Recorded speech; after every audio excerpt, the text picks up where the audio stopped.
you eat. Arbitrary spoilers, I'm gonna spoil the whole game, so yeah. But characters, they're by far my favorite thing, so why not make them? And I like the one-shot characters enough to actually do a video.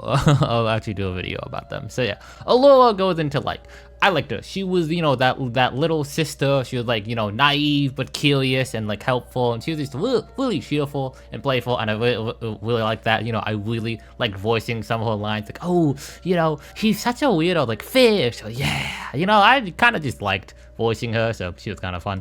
Calamus also goes into like, he's kind of like just that big brother looking out for his little sister. And again, it was just nice and fun, to say the least. Cedric, okay, I'm gonna butcher these names, by the way. Cedric is fine.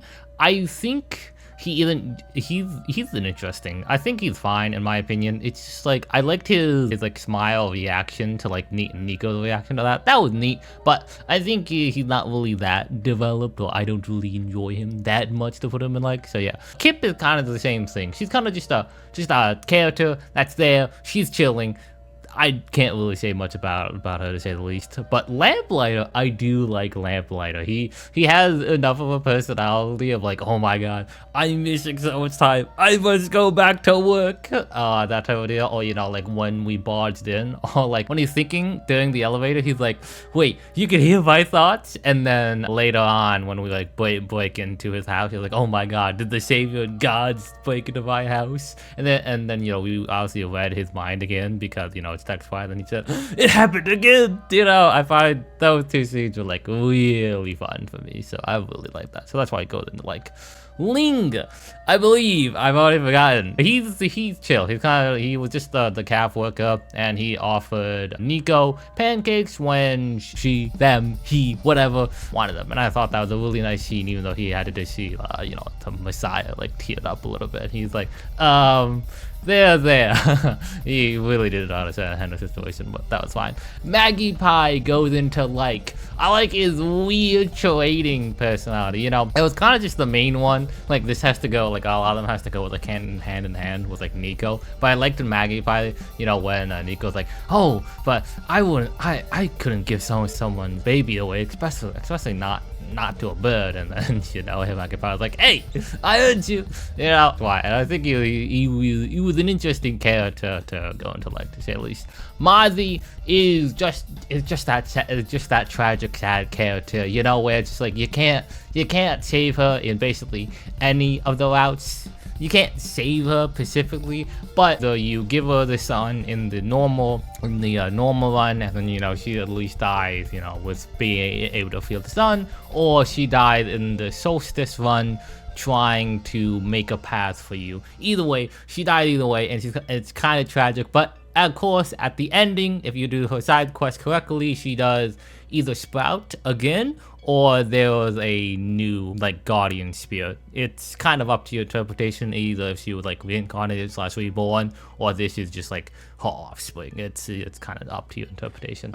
We're gonna skip Niko for now, but it's pretty obvious where she's gonna be. The Wu goes into neutral. I like the little illustration, you know, of Niko and Wu like standing at like the balcony and them just talking. I do like that, and I do like the her sprite animation of her following us. Just a really cute cat. But again, she's part of the Solstice chapter, and I have a bit more to say about Solstice afterwards, so we'll just leave Wu there for now. Shepherd is she's a character, I guess. Like she has that fucked up goat. That's one. She does have that fucked up goat. But other than that, oh yeah, I also forget, she does make a lot of goat puns, so I guess there's that. Which you don't really see it until like afterwards, like during the city and like her friend description, but she does make a lot of goat puns, to say the least. Silver! I did not know her name was Silver until we got the friend bio, because I don't think she even ever introduces herself as Silver, I believe. But she's like a fine character. She only gets into neutral because like we played chess, or like, you know, we played chess with her as Niko, and I thought that was a neat interaction to avoid the elusive no opinion tier list. So yeah. And then World Machine is kind of similar in where I didn't really have much opinion about the World Machine like at first, But then, you know, once I was able to put a face to them, like even if it is just a reflection of Niko, I could like reason with the world machine, just to relate to the world machine or like the world machine just a little bit more. I don't think they go into like, I think they're still neutral, but they're definitely at like the top of like neutral.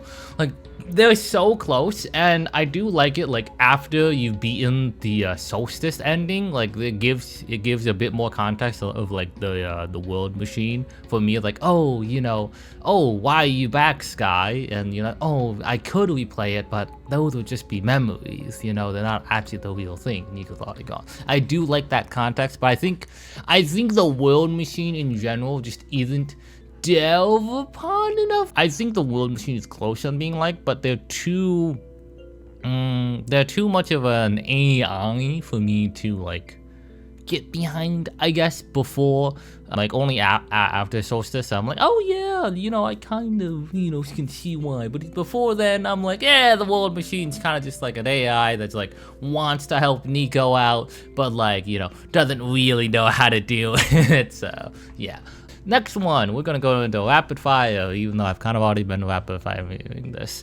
The author, I genuinely have no opinion about the author. The author is too much of an elusive character, which is only talking about like the past tense and that he's dead, gone, you know, but it's like people only mention him in like passing, that he was the one that like made the game and this and that. It's just like I don't have enough information on the author to really create an opinion on him at all. George, I probably messed up the VA for this one. I did not know what her personality was. Like I didn't know what her personality was, so I think I actually fucked up the first time I read her voice line. So there was that, because I think she was more of a like a chill person, but I didn't realize during the dialogue until afterwards, after solstice, or like during solstice, not in the base game. So there was that. Kevin, what do you want me to say? He's a heater that lets cats be near him. I don't know what you want me to say about that. Mason, he's a plant guy that likes plants. Nothing more to say about that. Protobot? I think, no, Profitbot. I believe he's kind of just the beginning tutorial, who he just tells you. Again, I don't really have much an opinion about him. Would be some interesting for some people though. Would be Prototype, I believe was his name. Yeah, Prototype. He also goes into neutral. I just don't think he has enough of a character either, or at least his interactions with Niko aren't memorable enough for him to not get in the don't care. He's gotta just, I don't really remember anything about him, you know, unfortunately. Robot, it's a pun, cause you know, rowboat, but instead it's robot. You get it, cause it's a pun, but it's a row, not whatever. And then the Watcher, I literally, what do you want me to say about the Watcher? They're elusive for a reason. They basically have no context at all. Like even the info doesn't give any much context on that. But yeah.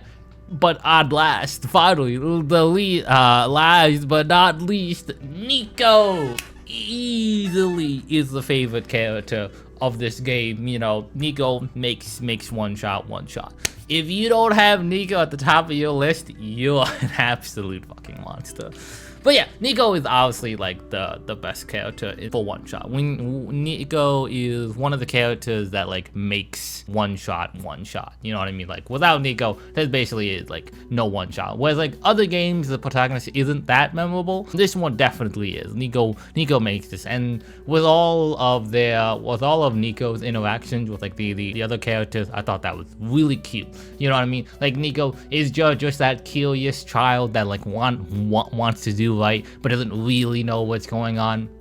And I do like her like two main traits of people saying, oh, you're a cat, and she's like, but I'm not a cat. Cat walks on 4 legs, you know, and stuff like that. I think her always denying her being a cat, I think that's really cute. And then the other one is just her favorite food being pancakes. I thought that was really cute. And then obviously her being able to interact with us personally, like actually as a way of breaking the fourth wall. I think that was really nice.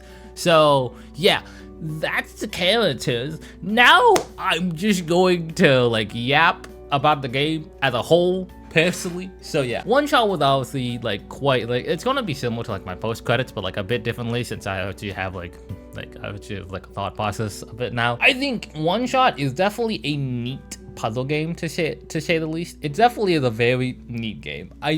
I think it barely, I don't think it's personally like my favorite game, definitely not, but or like it reaches S tier per se, but I think there's a few reasons it doesn't really reach S tier for me. One of the things would have been like the ending.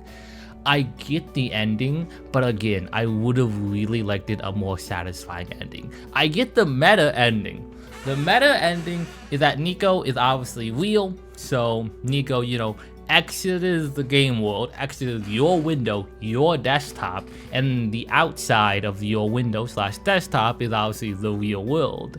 But also with Niko, because I had to, I got the little plush. Look at her, look at her, look at her, look at her, look at that.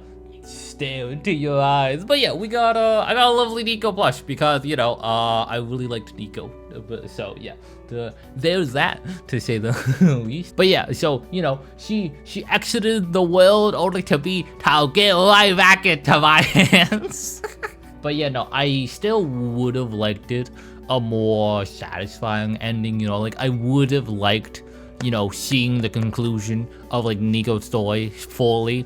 Of her, like, you know, going back to her hometown, hugging her mother. Like I said, I really like that. Again, I get the meta ending. You know, you can't see where she leaves. She leaves into like the real world, which is like all world because she is a real person. Like, I get the meta ending. I just don't like the meta ending for that aspect. So yeah, I think meta-wise, I think, you know, or like fourth person, when I say meta-wise, I mean like fourth person, like fourth wall break. I think it's definitely an interesting story, you know what I mean, of like Niko being able to talk to us, the player. I think that's neat, and you know how like the author made this game or world because here the world was like crumbling, and then, you know, the world machine knowing that we also exist. I think that is definitely a neat concept. It's definitely done more better, or at least I like this concept a bit more than like the other, I guess, ARGs, or, you know, like fourth person wall breaks video games that I've played. So there's that. I think if the ending was a bit more better, I definitely would place this, would definitely like the game more higher, or quite frankly, which I think this is just all of its times, but if this game, or like of its budget, I guess, if this game was like fully VA'd, probably would have been an insta S tier game. Especially if they nailed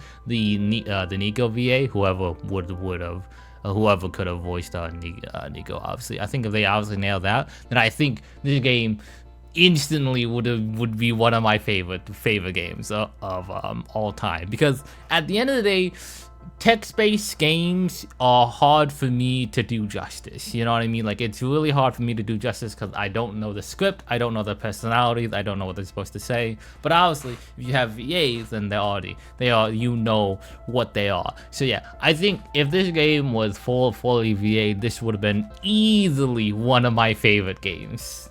Easily one of my favorite games if this was VA'd, definitely. But I still enjoy the game. But if this was fully VA'd, definitely easily an S tier game. But you know, that's just a little thing with me. I like VAs, you know, more than textures, but again, that's kind of just something about that. The base game is nice. I like the base game a lot. I think the Solstice chapter is interesting though. I think Cedric or whatever, Wu and Protobot, or those are the three main characters that were introduced in Solstice, and you also have like the author. But I think it's like too, it's mentioned this before, but it's too much of a yapping session really. Like it's the Solstice ending is nice for the people that like care about the lore or like the world building and the background of like one shot and why Niko's here. Like, that's neat if you care about that.